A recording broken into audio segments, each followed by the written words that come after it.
Good afternoon, my dear students.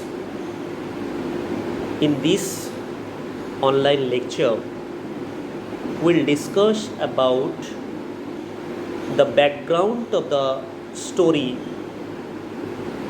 the Parloint letter, because without understanding the background story of Parloint letter, you cannot comprehend what is the story all about,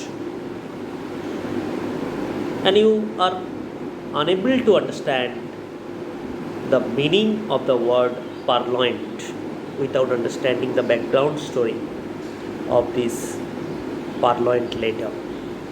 At the same time, we'll obviously discuss the Latin quote. You know, the Latin quote is by Seneca, with which this story, the Parloint letter, has been started. So, these two parts we want to discuss in this class. You know, the story of the Parloint letter is quite interesting, and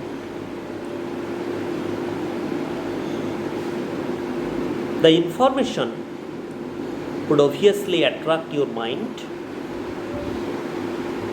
and it will obviously help you to understand what this story is going to be about.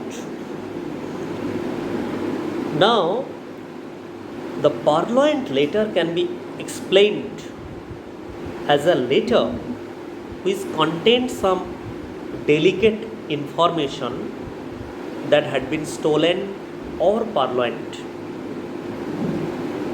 So,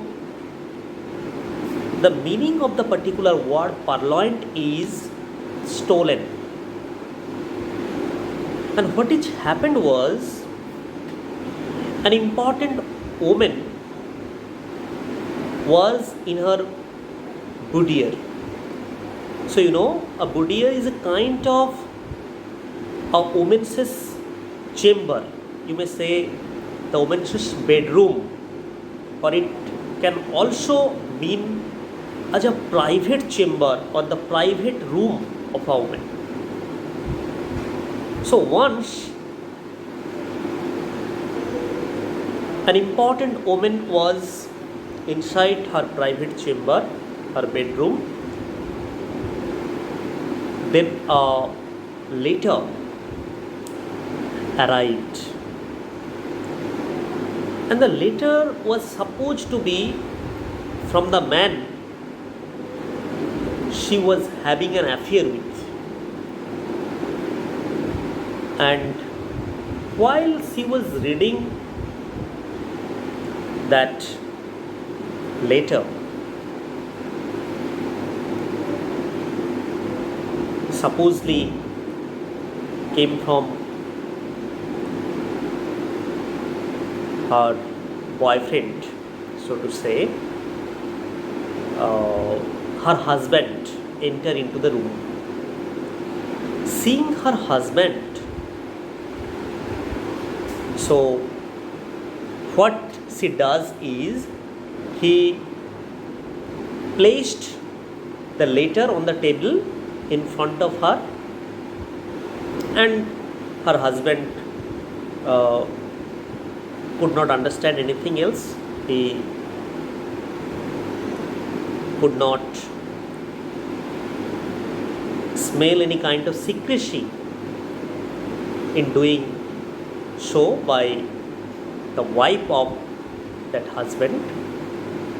Okay, so the important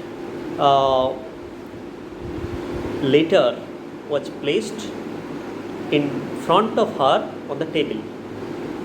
At the same time, a minister, and you know, in the story, the full name of the minister is not known, and he is referred to as the minister D. Now, the minister D enters into the boudoir, the private chamber of that woman, and he spot the letter. Not only spot the letter, but also recognizes the handwriting of the letter. So based on the handwriting, he guesses the lady's scandalous affair. So what he does is he produces a letter of his own and he places it beside that letter on the table. While talking to the lady and her husband, what he does, that means Minister D, he very cunningly picks up the other letter, the letter which belonged to the lady, in her full view. The lady sees himself to do it, but she was unable to draw any attention to it because perhaps the letter was having with some sensitive content. So due to the sensitive content of the letter, the lady sees Minister D to replace the letter.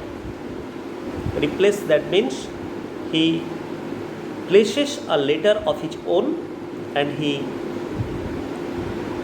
took off the letter of the lady.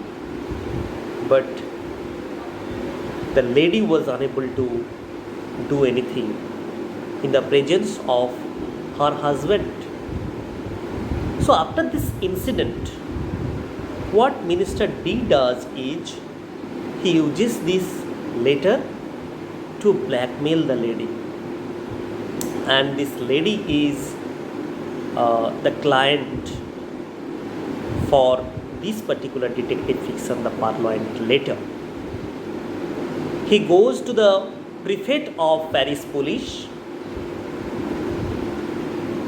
and since that prefect was unable to solve the crime of their own and find the letter from Minister D, so the prefect of the Paris police had gone to Dupin for help for the identification and finding out the important letter of that particular lady. So that was all about the background story of this detective fiction, the Parloint letter.